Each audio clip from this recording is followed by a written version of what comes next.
Kuća Šenoa, mali obiteljski muzej koji je postao nezaobilazno mjesto u gradu Zagrebu, projekt je s kojim su nam se Marko i Ivan Rajs predstavili na Project Management Awardsu 2017. godine. Upravo je danas Ivan s nama da nam kaže koliko je projekt uznapredovao u zadnje 2 godine, te gdje su danas on i njegov brat Marko. Dobro nam došao, Ivane, ili još bolje rečeno dobrodošli mi tebi, s obzirom da se nalazimo u kući Šenoa. Za početak htjela bih da nam predstaviš sebe za sve one koji te još ne poznaju, te naravno svog brata Marka, s obzirom da zajedno radite na ovom projektu, odnosno projektu Kuća Šenoa. Evo, za sve koji me ne znamo, ime je Ivan Rajs, 30 godina, rođen u Zagrebu. Bavimo se već na ovom projektu Kuće Šenoa već preko 4 godine aktivno, odnosno 3 godine od otvaranja muzeja.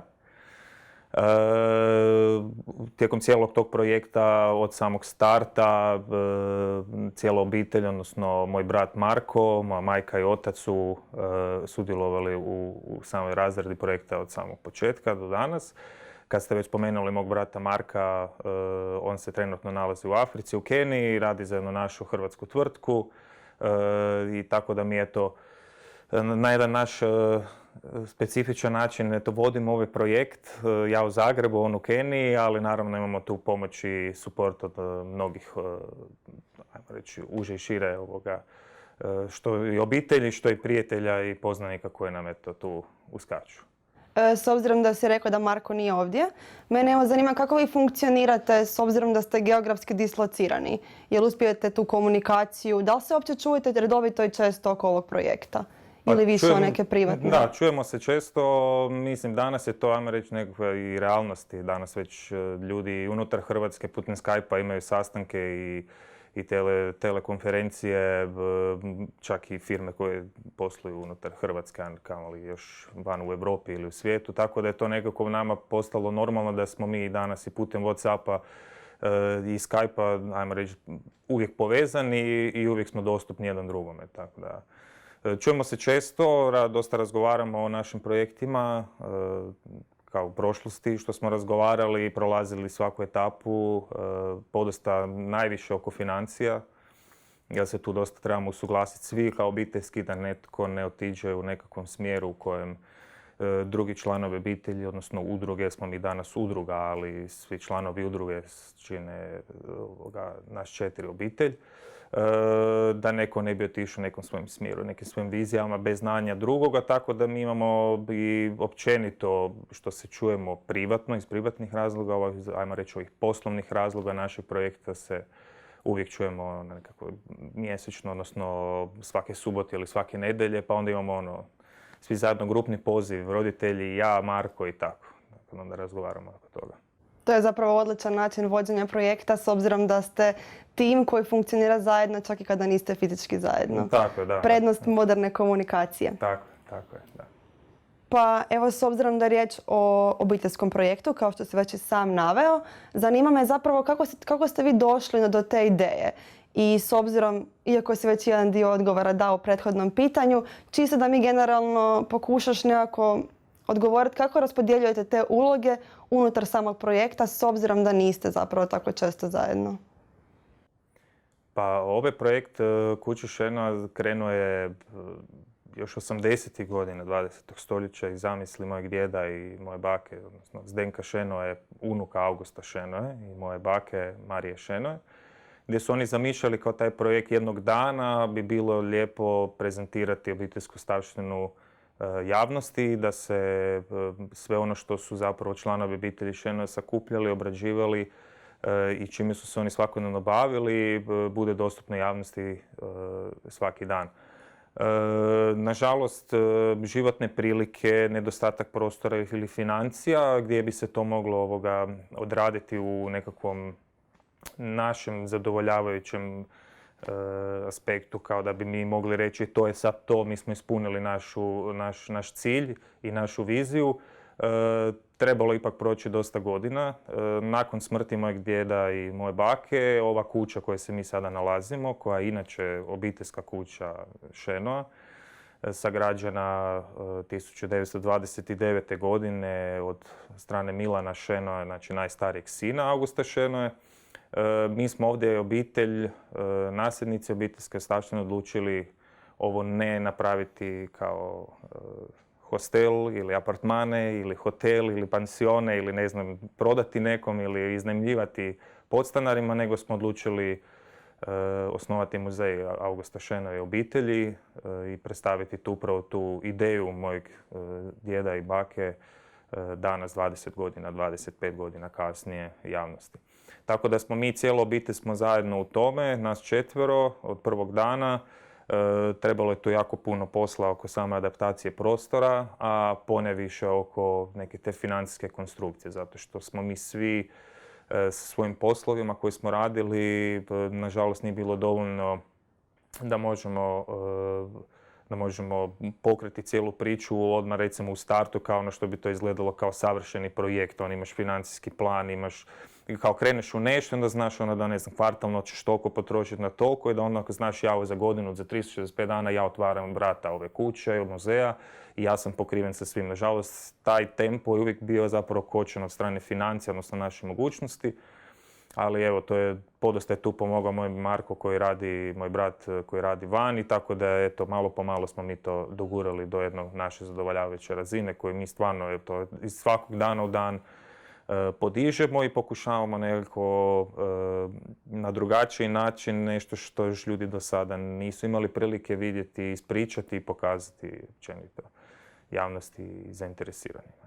Svakako jedna pohvalna inicijativa s obzirom da je bilo ograničenog budžeta i s obzirom da je sve krenulo od jedne obitelji, a danas je to praktički jedan cijeli muzej.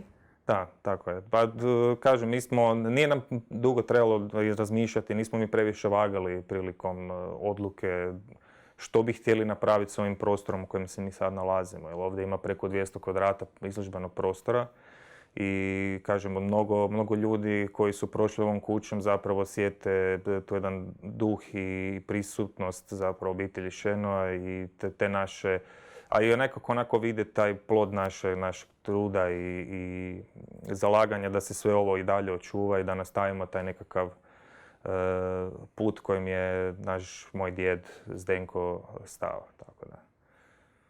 Ono što me također zanima, da li je vaš rad prepoznat široj publici? Da li osim nagrade za Project Management Awards 2017. dobivate još nekakva priznanja ili pohvale od strane nekog trećeg, ko naravno u ovoj struci dosta posluje? I također zanima me da li grad Zagreb potiče nekakvu vašu promociju i daljnji razvoj? Pa pohvale stižu sa svih strana. Stvarno, mi svakodnevno dobivamo što mailove, što posjete i što građana i turista i ajmo reći ljudi koji se bave kulturom profesionalno. I stvarno imamo puno pohvala u našem radu od samog začetka i ljudi koji nas prate vide naš napredak u tome. Tako da mislim da je to vrlo bitno zato što svaki projekt i svaki voditelj projekta ili sudionici u nekakvom projektu uvijek dođu na neku razinu, to jest u jednom trenutku do jedne točke u kojoj jednostavno kao da motivacija ne da pada, ali jednostavno dođete do jednog zasićenja, do jednog umora gdje vam treba ipak poticaj za dalje i za nove projekte i stvarno te pohvale općenito i komentari ljudi koji nas prate i koji dolaze ovdje nas stvarno potiču da budemo još bolji jer vidimo da zbog nekoga ipak to i radimo, da ima ljudi koji oko toga, koji to cijene i koji to dolaze zbog toga što mi radimo. Što se tiče sad nagrada, pored ove vrlo vrijedne nama nagrade, prvenstveno zato što je struka odala priznanje našem radu. To je naša prva nagrada da je baš struka projektnog menadžmenta u Hrvatskoj prepoznala vrijednost našeg projekta i ljudi koji dolaze ovdje, naši posjetitelji, često im kažemo za to, naravno dajući im do znanja da ovaj projekt zapravo nije samo bio već negdje postavljen na noge koji smo mi nastavili putem, već da je to zapravo projekt od početka jednog diplomskog rada mojeg brata na Baltazaru na veleučilištu, tako da je sve imalo nekakav svoj tok i tempo u kojem do čega je danas recimo ovo sve došlo. Tako da pohvale, eto, dobili smo sad nedavno i nastavak na ovu vašu nagradu i pohvalnicu, odnosno zahvalnicu gradonačelnika grada Zaprešića, što je upravo taj nastavak na to cijelu priču sa Markovim studiranjem, odnosno diplomiranjem na Baltazaru. Tako da, ali ono što recimo moja majka koja ovdje je inače kao u funkciji vodiča, odnosno voditelja samog muzeja, često naglašava nama, kad nam šalje recimo putem Marku na WhatsApp ili na mail i tako dalje, često se nas slat komentare, imamo našu knjigu dojmova i onda je zapravo njezine te kritike, pohvale, male nagrade svakodnevne od te djece koja nas ovdje posjećuju, koja obrađuju Augustu Šenu u školi i onda dođu ovdje i napišu neki jako lijepi komentar u knjigu, što je stvarno, ima ih jako puno i stvarno su onako specifični, nisu to komentari ono što je, kako to kod djece uvijek ispadne, super je, dobro je, nego to su baš opisni komentari za koje recimo uopće ne bi očekivali da dijete samo uzme pero i napiše komentar da mu je od sad August Šeno jedan od najdražih pisaca, što znamo da je dosta teško djeci u osnovnoj školi i u srednjoj školi prilikom obrađivanja toga. S tim da je to još dobra stvar, jer zapravo, baš što si ti rekao, kad malo dijete ili mlađe dijete prepozna zapravo nekakvog književnika kojemu se na ovaj način predstavi, na neki način mu taj književnik na duže vrijeme ostaje u glavi asocijacija koji recimo hrvatski književnik, bam, onda kaže. Tako da, to je stvarno super stvar, pogotovo promocija na taj način kod male djece. Tako da, to i je bila ideja od samog začetka, zato mi na našoj web stranici imamo poseban dio za škole.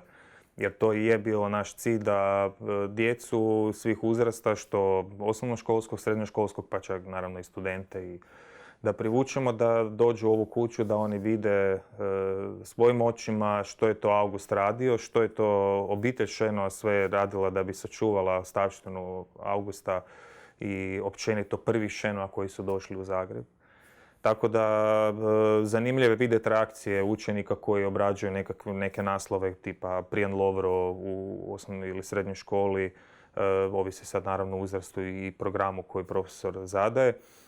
Pa onda ovdje mogu doći pogledati originalno pismo Prijana Lovre Augustu i obrnuto, znači pisma o kojima su se oni dopisivali međusobno, tako da oni vide da to zapravo stvarno postojalo nešto tu i da mogu staviti ruku na stol na kojem je August pisao ta dijela, da mogu vidjeti njegovo pero s kojim je pisao, da mogu vidjeti njegove ocjene iz osnovne škole, usporediti sebe sa njim i jednostavno dobivamo jedan drugačiji dojam i atmosferu kad su djeca ovdje i naravno da njihov smijeh i zabava koju oni ovdje dožive je najveća nagrada i pohvala nama i svakog dana u dan što više đaka dolazi. Što je zapravo još jedan oblik nagrada koje primite uz sva ona zahvala i priznanja. Ono što me još zanima, grad Zagreb, da li vas oni potiču u vašoj promociji i pomažu li vam oni u tome? Pa mi smo sa gradom Zagrebom od samog početka u jednoj ugodnoj suradnji i komunikaciji. Od samog početka registriranja udruge kao muzejskog po ustrojstvu muzeja. Naravno, tu je Ministarstvo kulture, grad Zagreb i turistička zajednica grada Zagreba. Često surađujemo sa njima iz godine u godinu. Naravno, oni imaju svoje natječaje, godišnje natječaje na kojima se naravno udruge i privatne osobe i firme mogu prijavljivati, tako da mi se svake godine prijavljamo sa nekim našim projektima za ono što smatramo da bi nama sad bilo prijeko potrebno. Mi smo se zadnjih godina odlučili da je to ipak u jednu ruku konzervacija, odnosno restauriranje ostavštine obitelji Šenova. Zato što mi sa samim, kao i svaki muzej, poznato i je da muzeji, nažalost, nisu financijski isplativa priča. Ovdje često je potrebno jako puno truda i rada, posjeta, financija da bi ti zapravo mogao sam od sebe od ulaznica preživljavati i onda te iste novce ulagati što u marketing, što recimo u našem slučaju restauraciju, konzervaciju i samo na kraju krajeva promociju tog muzeja. Tako da često se prijavljamo na natječaj grada Zagreba i turističke zajednice za restauraciju, ali i ono što već par godina imamo naše razglede putevima Augusta Šenoa, to su naši turistički razgledi grada Zagreba, u kojem imamo našu kostimiranu vodičicu, učiteljicu Branku iz Augustove pripovijesti, koja onda našu grupu vodi po Zagrebu i pričamo o Zagrebu kakav je nekada bio i dolaze do muzeja Kuće Šeno gdje što se jedno mogu vidjeti. Tako da sa turističkom zajednicom tu imamo super suradnju i sa gradom Zagrebom, kažem, imali smo, često se prijavljamo na natječaj, odnosno za financijsku potporu od Skupštine grada Zagreba, koja nam je recimo prošle godine financijski pokrila dio troškova za organizaciju 150. obljetnice vjenčanja Augusta i Slave Šeno, gdje smo imali u vrtu jednu cijelu, ajmo tako reći, priredbu kostimiranu gdje su se čitali njihova ljubavna pisma. Tako da recimo svaki naši dani Augusta Šeno je naša ta neka mala mini manifestacija koja se obilježava od datuma rođenja do smrti Augusta Šeno od 14.11. do 13.12. svake godine. Imamo manifestaciju Dani Augusta Šeno i tu nam recimo treba financijska ipak potpora da mi što zbog hladnog pogona, režija i svega pokrijemo, jer je ulaz besplatan za naše goste na sva događanja.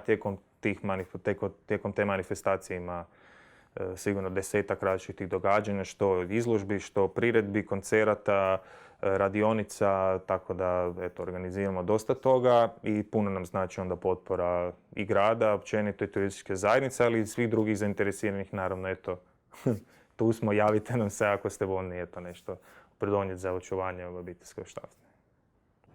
Hvala ti puno na opširnom i detaljnom odgovoru. Mene evo zanima za kraj, gdje ste zapravo danas 2 godine od predstavljanja svog projekta nama na Project Management Awardsu?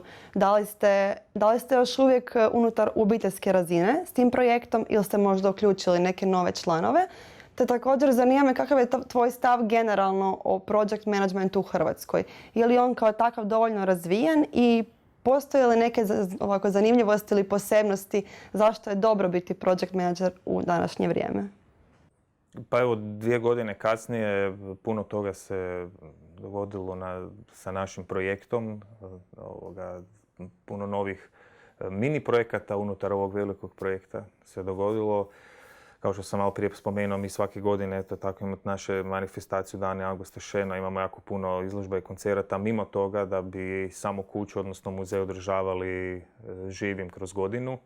Jer smatramo da je to jedini ispravni način da jedan muzej bude prezentiran i zapravo da se opstane na nekako, ne bih rekao, tržištu, ali ipak ljudi iz dana u dan isto gledaju, interesiraju se za mnoge stvari, nove stvari dolaze i mi moramo uvijek pratiti, biti u toku sa tim da jednostavno privučemo i stare i nove goste da pogledaju izložbeni postav Kuće Šeno.